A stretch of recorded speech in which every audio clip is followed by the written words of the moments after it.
Hear people talking in another language and wish you knew what they were saying. Most of us have had that moment at some point or another.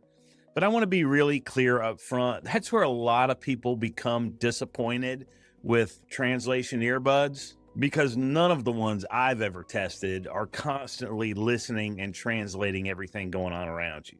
They only work when you actively put them in a translation mode. Once you do that, they can be really helpful for conversations and communication in real time, but they're not designed to act like live subtitles for everything happening in the background around you. And I think that's where most people become disappointed because that's what their expectation was. So with that being said, I want to take a look at two different translation earbud models, both from TransAI, and how they actually work in real use. Both of these were provided to me by TransAI, and I've spent some time using both of them to see where they feel similar, where they differ, and how they actually work. So I have the G1 and the G01, and at their core, they both support real-time translation across 157 different languages and accents, including some slang, and that includes major languages like English, Spanish, French, Japanese, Chinese, and many, many more. Both also support multiple translation modes depending on how you're using them. So you're not locked into using them just one way. You can use them for phone calls, voice apps, or different interpretation setups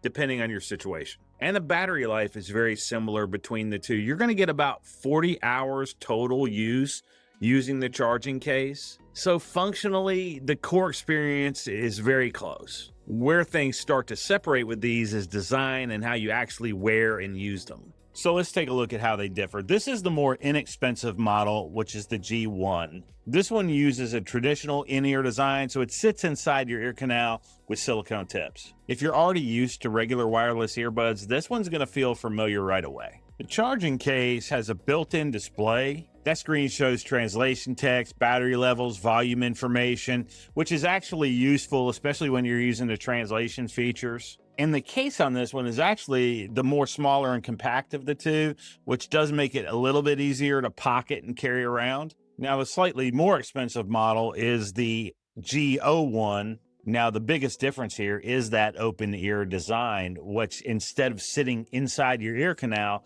it just rests on top of your ear, which does make it feel lighter and more comfortable, especially for longer conversations or wearing all day long. I'll demonstrate how this works in a minute so you can get a feel for what to expect when you use these. It also has a smart display charging case that shows translation text and device info. It's a functionally similar idea, just a slightly different screen style. Let me show you what this actually looks like in practice, because this is where your expectations matter. So I've got the open ear model connected through Bluetooth, and I'm going to put it into a listening mode through the app. And at this point, nothing is happening yet. It's not going to automatically translate anything around me. I have to actively select the mode, and I have the phone set as a processing device. Now imagine I'm in a real scenario, like a tour guide speaking or someone talking directly to me in another language. In that situation, the earbuds are basically acting like a receiver.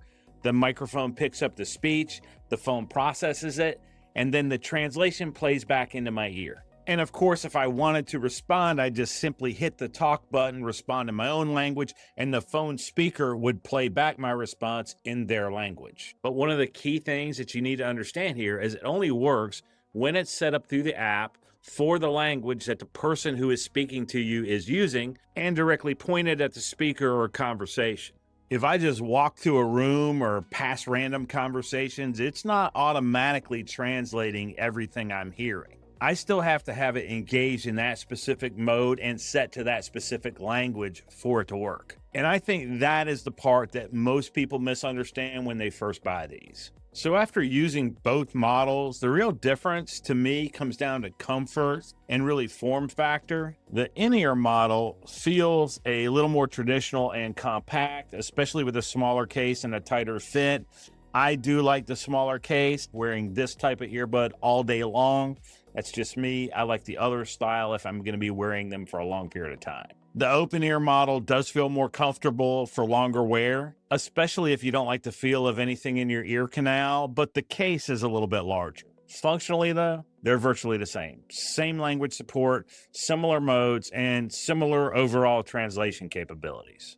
So if you're looking for something compact and more budget friendly, the in-ear version makes a lot of sense. If comfort is a priority and you prefer that open ear design for longer wear, the slightly more expensive model is probably a better fit. What I like about both of them is they actually do solve a real problem when you use them the right way. They're not passive background translators, but they are useful tools when you engage them properly in conversations. The biggest thing that I would tell anyone looking at either one of these would be to think of them as an on-demand communication tool, not something that's necessarily going to listen to every peripheral conversation around you and translate it in real time.